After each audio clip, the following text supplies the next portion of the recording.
नमस्कार, मैं हूं नैन्सी उपाध्याय और आप देख रहे हैं खबर प्रधान। 2027 के चुनाव अभी दूर हैं, लेकिन सियासी बिसात पर शतरंज की मोहरें सजना शुरू हो चुकी है। दिल्ली से लेकर चुनावी राज्यों तक एक नई रणनीति आकार ले रही है। एक ऐसा समीकरण जो अगर सफल हुआ तो कई राज्यों की राजनीति का गणित बदल सकता है। सवाल यह है कि क्या कांग्रेस अपने पुराने वजूद को वापस लाएगी, अपने सामाजिक आधार को फिर से एकजुट कर पाएगी। कांग्रेस ने तैयारी शुरू कर दी है, तो आइए समझते हैं सियासी जमीन को तराशती कांग्रेस की क्या है तैयारी।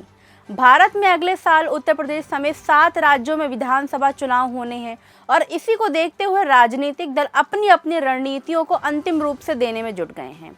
इसी कड़ी में कांग्रेस ने एक नई सोशल इंजीनियरिंग पर काम शुरू किया है।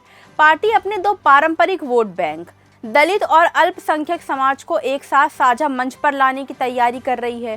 कांग्रेस का मानना है कि मौजूदा व्यवस्था और भारतीय जनता पार्टी के शासनकाल में इन दोनों समुदायों को सबसे ज्यादा हाशिए पर धकेला गया।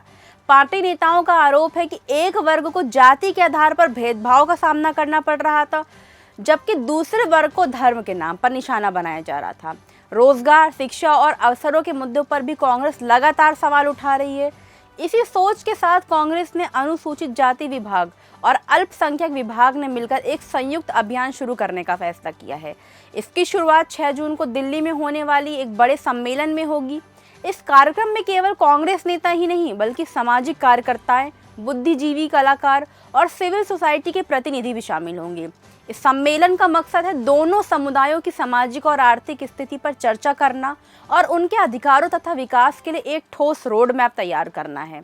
पार्टी का कहना है कि 6 जून को इस अभियान की दिशा और रणनीति तय की जाएगी। सूत्रों के मुताबिक दिल्ली में तैयार होने वाले इस रोड मैप पर पार्टी का शीर्ष नेतृत्व चर्चा करेगा। इसके बाद उन राज्यों में इसी तरह के सम्मेलन आयोजित किए जाएंगे जहां अगले दौर में चुनाव होने हैं। इनमें उत्तर प्रदेश, पंजाब, उत्तराखंड, गोवा और मणिपुर जैसे राज्य शामिल बताए जा रहे हैं। दरअसल इस पूरी रणनीति के पीछे एक बड़ा चुनावी गणित भी है। चुनावी राज्यों में दलित और अल्पसंख्यक आबादी मिलकर लगभग 35 से 40% तक प्रभाव रखती है। कांग्रेस के रणनीतिकारों का मानना है कि यदि इन दोनों समुदायों को एक मंच पर लाया गया तो चुनावी मुकाबले में पार्टी को बड़ा फायदा मिल सकता है। योजना सिर्फ यहीं तक सीमित नहीं है। बताया जा रहा है कि भविष्य में दलित और मुस्लिम समाज के साथ अति पिछड़े वर्गों को जोड़ने की कोशिश होगी। इसके बाद अन्य पिछड़ा वर्ग और फिर गरीब सवर्णों को भी इस व्यापक सामाजिक गठबंधन का हिस्सा बनाने की रणनीति पर काम किया जाएगा। उत्तर प्रदेश में बहुजन समाज पार्टी की कमजोर पड़ने के बाद दलित वोट बैंक को लेकर नई राजनीतिक संभावनाएं बनी हैं। कांग्रेस को उम्मीद है कि वह इस खाली जगह को भर सकती है। वहीं पंजाब में भी पार्टी इस रणनीति के जरिए दलित समाज तक अपनी पहुंच मजबूत करना चाहती है। साल 2024 के लोकसभा चुनाव में राहुल गांधी ने संविधान बचाओ अभियान को दलित समाज का अच्छा समर्थक मिला था।